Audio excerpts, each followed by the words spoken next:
বগুড়ার এক অপরূপ সৌন্দর্যের নিদর্শন যেন বনানী গোল চত্বর। উত্তরবঙ্গের প্রবেশদ্বার হিসেবে খ্যাত বগুড়া জেলা তার ঐতিহাসিক ও সাংস্কৃতিক গুরুত্বের পাশাপাশি মনোমুগ্ধকর প্রাকৃতিক সৌন্দর্য ও পরিচ্ছন্ন নগরীর জন্য পরিচিত। বগুড়ার অন্যতম গুরুত্বপূর্ণ ও প্রাণকেন্দ্র হিসেবে বিবেচিত বনানী এলাকার গোল চত্বরটি আজ একটি আকর্ষণীয় স্থান হিসেবে নিজেকে প্রতিষ্ঠিত করেছে। বনানী গোল চত্বরটি যেন বগুড়ার হৃদয়ের এক নিখাত স্পন্দন। বর্তমানে এই গোল চত্বরটির সৌন্দর্য বৃদ্ধির লক্ষ্যে ব্যাপক সংস্কার ও গাছগাছালি রোপণ করা হয়েছে, যা চত্বরটিকে দিয়েছে একটি চমৎকার সবুজাভ রূপ ও পরিবেশ বান্ধব পরিবেশ। ফলে বনানী গোল চত্বরটি শুধু স্থানীয় মানুষের নয়, বহিরাগত মানুষদেরও মনোযোগ আকর্ষণ করছে।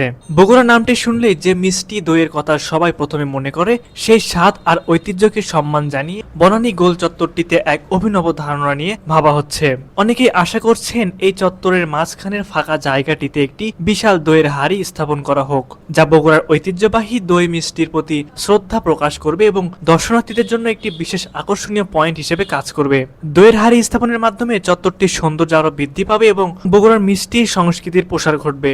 এই পরিকল্পনা বাস্তবায়িত হলে বনানী গোল চত্বরটি হবে কেবল একটি সবুজ ও দৃষ্টিনন্দন স্থানই নয়, বরং বগুড়ার সাংস্কৃতিক ও ঐতিহ্যবাহী মুখপত্র হিসেবে গড়ে উঠবে। এর ফলে স্থানীয় পর্যটন শিল্প ও অর্থনীতিতে ইতিবাচক প্রভাব পড়বে বলে আশা করা যায়। সুপ্রিয় দর্শক, আপনাদের মূল্যবান মতামত আমাদের কাছে খুবই গুরুত্বপূর্ণ।